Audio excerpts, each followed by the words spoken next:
जय हिंद बच्चों, कैसे हो आप सभी। आज हम पढ़ने वाले हैं डेयर के बारे में। डेयर एक ऐसा वर्ड है जो मॉडल का भी काम करता है और मेन वर्ब का भी काम करता है। किसका काम करता है? मॉडल का। ठीक, एक मॉडल का काम करता है और एक मेन वर्ब का भी काम करता है। अब हमें ये जानना है कि मॉडल का काम कैसे करता है और मेन वर्ब का कैसे काम करता है। कब ये मेन वर्ब बनता है और कब ये मॉडल बनता है। ठीक, डेयर का मतलब होता है हिम्मत, हिम्मत दिखाना। ठीक, हिम्मत करना, हिम्मत करना, हिम्मत दिखाना। जब जब कभी भी डेयर मॉडल के रूप में काम करेगा तो उसके जस्ट बाद में बेस वर्ब आएगी।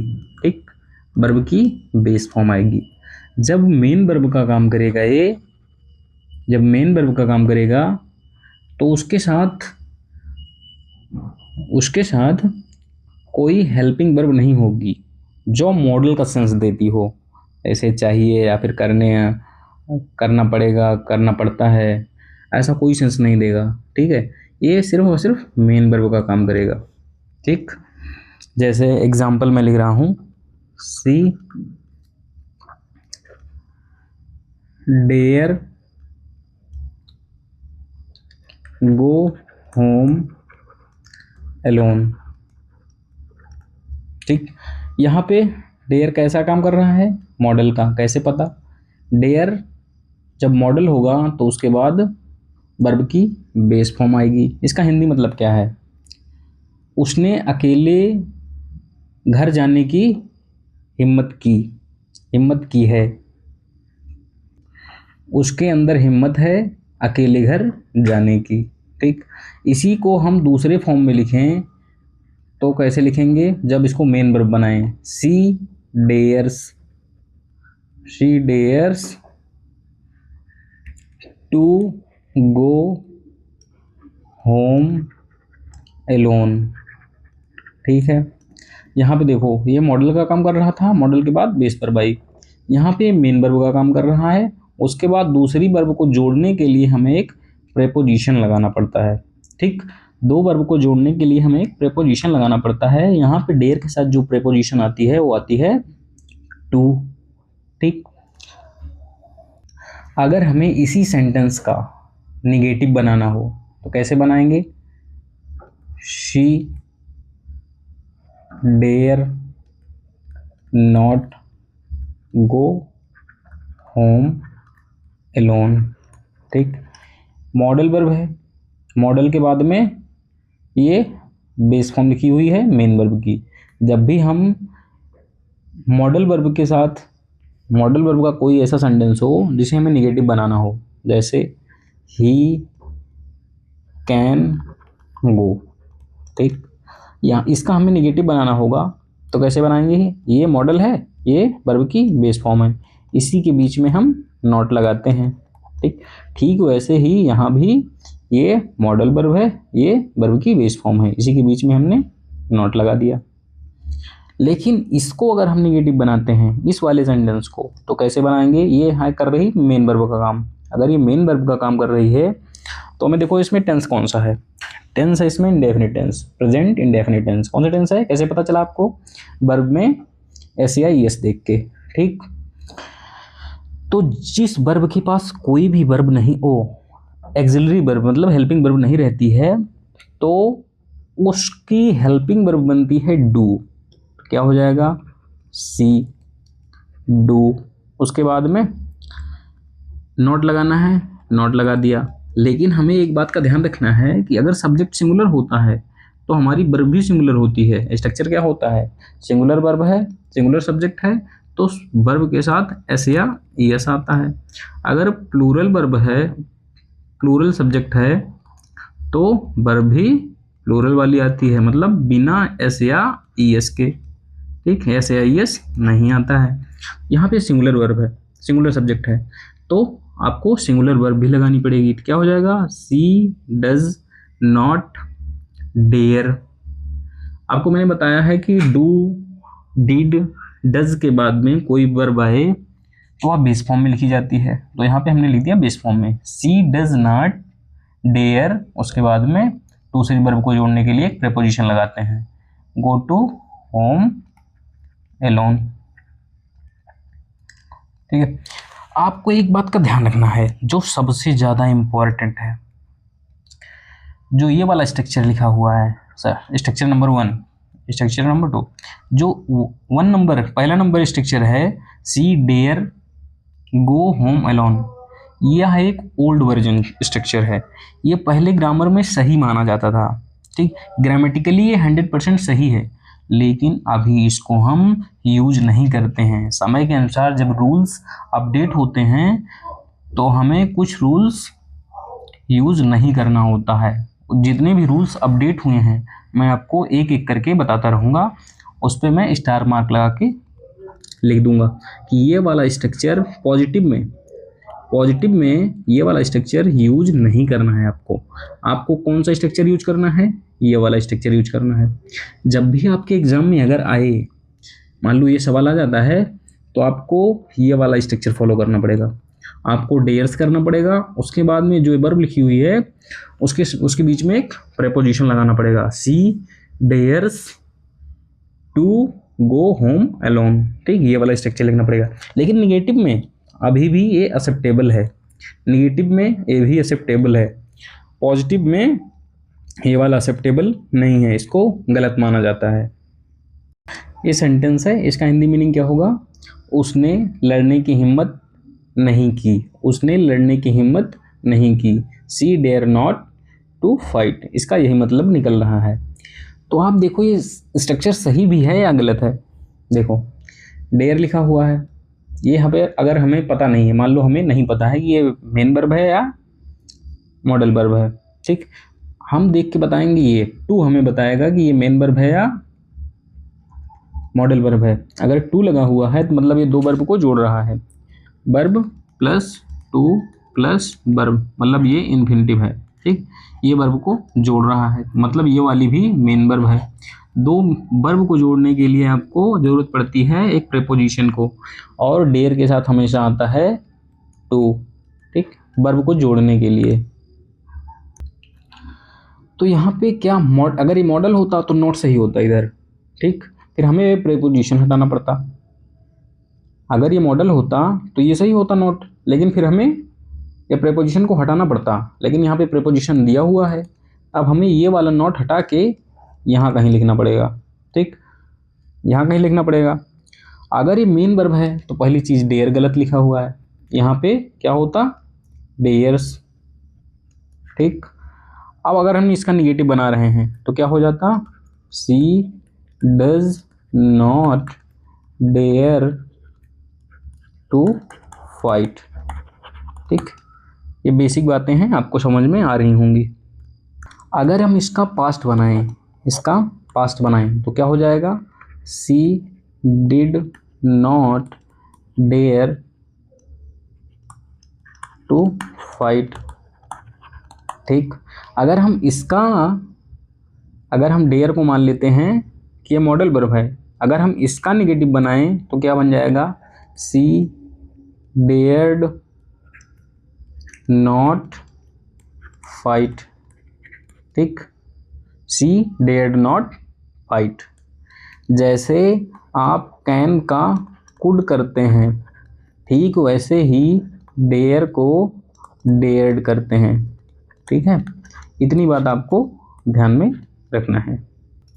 आप एक बात नोट बना के लिख लो, क्या लिखोगे, जो डेयर होता है और जो नीड होती है, ये दो वर्ब ऐसी होती हैं जो मॉडल वर्ब का भी काम करती हैं और मेन वर्ब का भी काम करती हैं। पॉजिटिव सेंटेंस में मॉडल वर्ब की तरह यूज करना, मतलब जैसे हम बिल सेल का यूज करते हैं ना मॉडल का, उसके बाद बेस फॉर्म आती है। पॉजिटिव सेंटेंस में मॉडल वर्ब की तरह यूज करना गलत माना जाता है। क्या माना जाता है, गलत माना जाता है, जबकि ये ग्रामेटिकली करेक्ट होते हैं, 100% ग्रामेटिकली करेक्ट होते हैं, लेकिन ये हो गया है ओल्ड वर्जन, ठीक है। समय के साथ रूल्स अपडेट होते रहते हैं, इसलिए इसको अब अब गलत माना जाता है। अगर आपके एग्जाम में आता है कि मॉडल वर्ब के रूप में पॉजिटिव सेंटेंस का यूज किया गया है, पॉजिटिव सेंटेंस में मॉडल वर्ब के रूप में इसको यूज किया गया है डेयर और नीड को, तो आप कौन सा स्ट्रक्चर यूज करोगे, डू या डज वाला। तो डज वाला मतलब को आपको मेन वर्ब बना के आपको लिखना पड़ेगा, ठीक है, इस बात को आप ध्यान रखना। अब हम पढ़ेंगे शुड और ऑट टू के बारे में। जो ये शुड लिखा हुआ है यह एक क्या है, मॉडल है, ठीक, मॉडल है। ऑट टू क्या है, यह भी एक मॉडल है, ठीक। इन दोनों का मतलब होता है चाहिए, ठीक, इन दोनों का मतलब होता है चाहिए। लेकिन अब दोनों का मतलब यही होता है, तब दोनों में थोड़ा बहुत तो अंतर होगा ही, थोड़ा बहुत अंतर तो होगा ही। क्या अंतर है, ये होता है जो शुड का यूज करते हैं हम, इस सामान्य सलाह, किसके लिए, सामान्य सलाह, सामान्य सलाह, सलाह मतलब एडवाइस, सजेशन, ठीक है। ओबे, सामान्य ओबे मतलब कि आप किसी का कहना मानते हैं, सामान्य ठीक है कि करना चाहिए। लेकिन इसमें उसी बात को, उसी जो सलाह है, एडवाइस पे जोर दिया जाता है, एडवाइस, ठीक। इसी बात को जोर दे के कहते हैं, जोर दे के कहते हैं मतलब, जोर दे के कहते हैं मतलब दोनों का क्या मतलब है। जैसे मैंने कहा यू शुड ओबे योर पेरेंट्स, ठीक है, आपको अपने माता पिता का कहना मानना चाहिए, ठीक, क्या करना चाहिए, कहना मानना चाहिए, ठीक। अगर मैं इसी बात को शुड को रिप्लेस करके ऑट टू लिख दूं, you ought to obey your parents, ठीक, इसका क्या मतलब है, तुम्हें अपने माता पिता का कहना मानना ही चाहिए, ही चाहिए, ठीक, मानना ही चाहिए, ठीक। इसमें आपके माता पिता का कहना मानना चाहिए, आपको आपके माता पिता का कहना मानना चाहिए, ठीक। आप उसी बात को कह रहे हैं, दोनों बात सेम है, बस इसमें आप थोड़ा सा जोर दे के कह रहे हैं, इसको आप सामान्य तरीके से कह रहे हैं। आप इसको सामान्य एडवाइस कर रहे हैं, इसको आप जोर दे के कह रहे हैं। आप बताइए, जो यहाँ पर योर पेरेंट्स लिखा हुआ है ये क्या है, योर तो है डिटर्मिनर, क्या है, डिटर्मिनर। उसके बाद पेरेंट्स क्या है, नाउन है। डिटर्मिनर प्लस नाउन क्या होता है, नाउन फ्रेज, क्या होता है, नाउन फ्रेज। नाउन फ्रेज क्या काम करता है, सब्जेक्ट बनना, ऑब्जेक्ट बनना, सब्जेक्ट कॉम्प्लीमेंट बनना, ऑब्जेक्ट कॉम्प्लीमेंट बनना। यहाँ पे किसका काम कर रहा है, यहाँ पे काम कर रहा है ऑब्जेक्ट का, किसका ऑब्जेक्ट, वर्ब का, ओबे वर्ब का ऑब्जेक्ट, ठीक है। जैसे मैंने कहा you should see A doctor, आपको किसी डॉक्टर को दिखाना चाहिए। ए का मतलब होता है किसी, ठीक, किसी एक। ये क्या है, एक इनडेफिनिट डिटर्मिनर है, आर्टिकल है, ठीक। डिटर्मिनर का पार्ट होता है आर्टिकल, ठीक। ए का मतलब होता है कोई एक, किसी एक, ठीक। आपको किसी एक डॉक्टर के पास जाना चाहिए, डॉक्टर को दिखाना चाहिए। जब सी का मतलब देखना हो,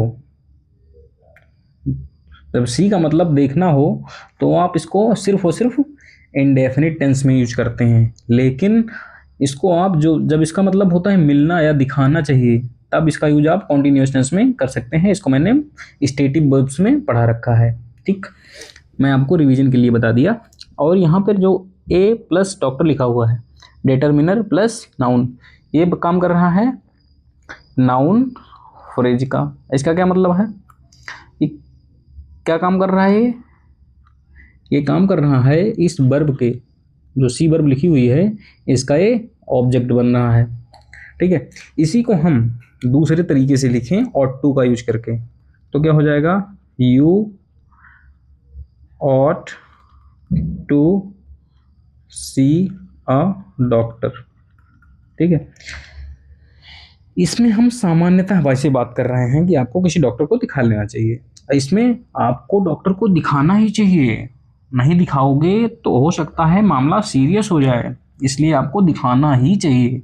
इसमें हो सकता है कि आपको थोड़ी मोड़ी छोटी मोटी बीमारी हो तो आप कह रहे हैं चलो यार ठीक, कोई बात नहीं, चल जाएगा काम, बाद में दिखा लेंगे।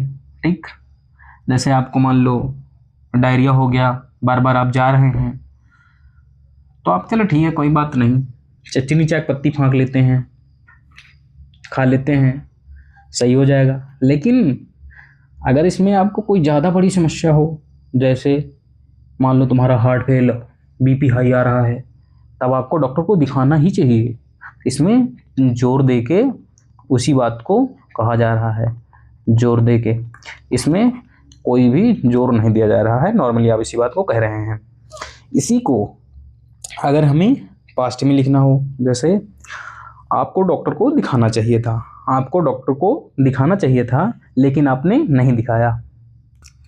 आपको डॉक्टर को दिखाना चाहिए था, आपको डॉक्टर से मिलना चाहिए था लेकिन आप नहीं मिले और अब आप पछता रहे हैं। ठीक, तो क्या हो जाएगा, आपको डॉक्टर को दिखाना चाहिए था, you should have seen a doctor. ठीक है। और इसका हिंदी मतलब हुआ आपको डॉक्टर को दिखाना चाहिए था लेकिन आपने नहीं दिखाया। इसका भी मतलब वही है लेकिन उसी बात को हम जोर दे के कहेंगे। ठीक है, जोर डाल के कहेंगे, लेकिन इसका हमें देखना है कि इसका पास्ट कैसे बनता है। You ought to have seen a doctor। ठीक है, जो ये पूरा ought to है यह एक मॉडल है। मॉडल के बाद आती है हमेशा बेस फॉर्म, ये बेस फॉर्म है, और हैव के बाद हमेशा आती है वर्ब की थर्ड फॉर्म। ठीक, इसको आप ऐसे भी करेक्ट कर सकते हैं कि हैव जब आएगा उसके बाद थर्ड फॉर्म आएगी, हैव जब आएगा उसके बाद थर्ड फॉर्म आएगी, जब मॉडल आएगा मॉडल के बाद हमेशा बेस फॉर्म आएगी। ठीक, और हैव के बाद हमेशा थर्ड फॉर्म आएगी। ये मैंने पहली क्लास से बता रखा है, आपको अब तक सीख जाना चाहिए था। ठीक है, इसी बात की हिंदी क्या होगी, आपको डॉक्टर को दिखा लेना ही चाहिए था, अब आप नहीं दिखाए। हो सकता है आपके साथ कोई ट्रेजेडी हो गई हो, आपके घर में किसी को ट्रेजेडी हो गई हो। ट्रेजेडी का मतलब कि ज़्यादा ही सीरियस मामला हो गया हो। ठीक है, हमें गरीबों की मदद करनी चाहिए, हमें गरीबों की मदद करनी ही चाहिए, करनी ही चाहिए, करनी ही चाहिए। ठीक, इसमें आप उसी बात को जोर दे के बोल रहे हैं। अगर हमें इसका निगेटिव बनाना हो तो कैसे बनाएंगे, we should not help the poor, जो हमारी मॉडल वर्ब होती है और मेन वर्ब होती है, ये बेस फॉर्म में लिखी हुई है, इसी के बीच में हम नॉट लगाते हैं। ठीक, और यहाँ पे कहाँ नॉट लगाएंगे बताइए, नॉट कोई भी हो, प्रोनाउंसिएशन पे मत जाइए, कोई दिक्कत नहीं है। आप इंग्लिश ग्रामर सीख रहे हैं, बोलना नहीं। अगर आपको बोलना सीखना है तो किसी आप ऐसे इंस्टीट्यूट में जाइए जहां आपको ऑफलाइन सिखाया जाता हो। ऑनलाइन के चक्कर में कभी आप इंग्लिश बोलना कभी ज़िंदगी में नहीं सीख सकते, ये मेरा पर्सनल एक्सपीरियंस है।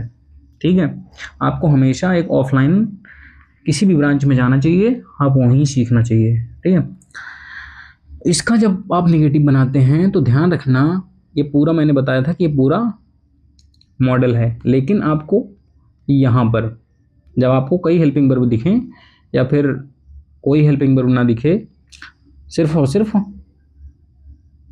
कोई भी मतलब कि एक वर्ब दिखे तो उसके जस्ट बाद लगाना। ठीक है, बी ought नॉट। ठीक है, इस बात का आप ध्यान रखना, स्टार मार्क लगा के लिख लो। हमें आप लोगों से एक बात और जानना है, बी एक प्रोनाउन है, कैसा प्रोनाउन है, प्लूरल प्रोनाउन है। ठीक, शुड क्या है, मॉडल वर्ब है। ठीक, उसके बाद में हमारी ये वर्ब की बेस फॉर्म लिखी हुई है, नॉट एडवर्ब ऑफ निगेशन है, ठीक। उसके बाद द क्या है, एक आर्टिकल है, ठीक, आर्टिकल मतलब डिटर्मिनर है। उसके बाद पुअर क्या होता है, पुअर एक एडजेक्टिव होता है। और मैंने आपको बता रखा है या आपने अभी तक पढ़ रखा होगा, किसी भी टीचर ने पढ़ाया होगा आपको, कि जो भी आर्टिकल आता है मतलब जो भी डिटर्मिनर आता है वो आता है हमेशा नाउन के लिए। किसके लिए आता है, नाउन के लिए। यहाँ तो ये एडजेक्टिव है, यहाँ पे कैसे आ गया, क्या ये गलत है, नहीं, ये गलत बिल्कुल भी नहीं है। इसका मतलब क्या हुआ, जब कभी भी आप एडजेक्टिव के सामने, ठीक, एडजेक्टिव के सामने आप कोई डिटर्मिनर लगा देते हैं, ठीक, कोई भी एडजेक्टिव के सामने कोई डिटर्मिनर लगा देते हैं तो वह नाउन का काम करने लगता है, ठीक, नाउन का काम करने लगता है और वो एक ग्रुप ऑफ पीपल को दिखाने लगता है, ठीक, उसकी कम्युनिटी को दिखाने लगता है। जैसे द रिच मतलब अमीर लोग, द पुअर मतलब गरीब लोग, द नीडी मतलब ज़रूरतमंद लोग, ठीक है। तब इसका मतलब हो जाता है उनकी कम्युनिटी। तो यहाँ पर ये बिल्कुल सही है, एडजेक्टिव के सामने हम अगर डिटर्मिनर लगा देते हैं तो वह एक नाउन फ्रेज का काम करने लगता है, ठीक है, इस बात का आप ध्यान रखना। ठीक वैसे ही यहाँ पर भी इसका क्या मतलब है, पूरा गरीब लोग। एक अनाउंसमेंट है आपके लिए कि 10 अक्टूबर से 22 नवंबर तक, 10 अक्टूबर से 22 नवंबर तक ऑनलाइन प्लस ऑफलाइन, ठीक, दोनों बैच स्टार्ट हो रही हैं। ऑनलाइन तो कंटिन्यू चलती रहेगी, लेकिन जो ऑफलाइन बैच है वो 10 तारीख से 22 तारीख तक चलेगी और इसमें सिर्फ वही बच्चे आ सकते हैं जो पढ़ना चाहते हैं, जो नहीं पढ़ना चाहते हैं वो तो भाग ही जाएंगे 3 दिन में, क्योंकि उनका लेवल ही नहीं है वो पढ़ने लायक, ठीक है। तो आपको कहाँ पर आना है, मेरे घर पर, ठीक, मेरे घर पर। जो लोग मुझे जानते हैं, जो नहीं जानते उनके लिए है ऑनलाइन। और आप मेरी क्लास तभी शेयर करना जब आपको लगे कि हाँ मैंने कुछ एक्स्ट्रा सीखा है, कुछ अलग सीखा है जो अदर टीचर नहीं बताते हैं, तभी शेयर करना, नहीं तो कोई दिक्कत नहीं है, आप पढ़ते रहिए, मैं पढ़ाता रहूँगा।